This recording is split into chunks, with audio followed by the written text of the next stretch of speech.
Colombo height பார்க்கில் பொது எதிர்க்கட்சி ஏற்பாடு செய்திருந்த இன்றைய கூட்டத்தில் முன்னாள் ஜனாதிபதி மஹிந்த ராஜபக்ச கலந்து கொண்டிருந்தார்.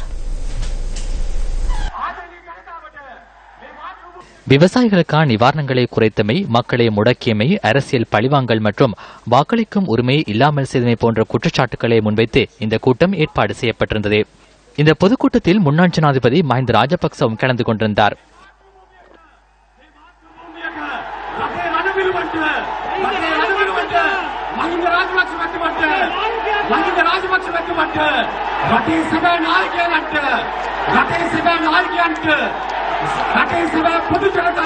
ஸ்ரீலங்கா சுதந்திர கட்சியின் எதிரணி தேசிய சுதந்திர முன்னணி, மக்கள் ஐக்கிய முன்னணி, பிவித்துரு ஹெல உரிமைய, ஜனநாயக சோசியலிச கட்சி, இலங்கை கம்யூனிஸ்ட் கட்சி உள்ளிட்ட கட்சிகளின் பிரதிநிதிகளும் இதில் கலந்து கொண்டிருந்தனர்.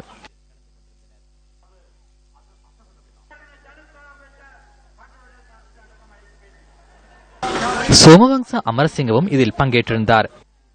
இதேவேளை விவசாயிகள் எதிர்நோக்கும் பிரச்சினைகள் அடங்கிய மகாஜர் ஒன்றும் இதன்போது மஹிந்த ராஜபக்சவிடம் கையளிக்கப்பட்டது.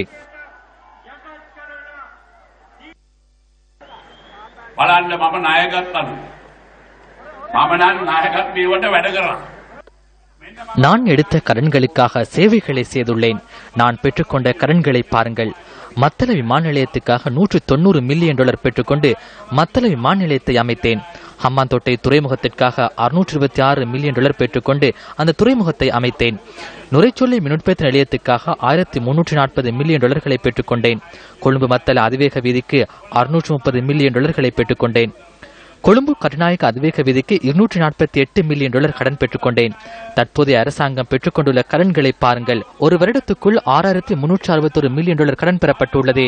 சாதனை எவ்வாறு இருக்கின்றது? நிர்மாணித்துள்ள ஒரு மதகை காட்டுங்கள். இதுவே நிலைமையாகும். இவர்களுக்கு முடியாது, இவர்களுக்கு முடியாது என்பதனையே இவை நிரூபிக்கின்றன.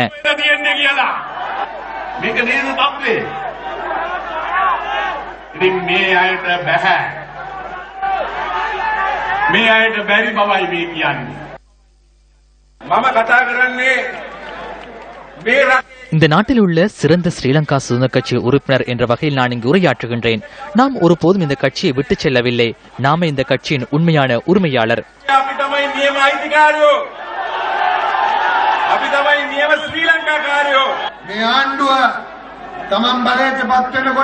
இந்த அரசாங்கம் ஆட்சிக்கு வரும்போது நாட்டு மக்களுக்கு வழங்கிய உறுதிமொழிகள் கிழித்தறியப்பட்டுள்ளன. இந்த அரசாங்கம் ஆட்சிக்கு வரும்போது வழங்கிய நிவாரணங்கள் குறைக்கப்பட்டுள்ளன.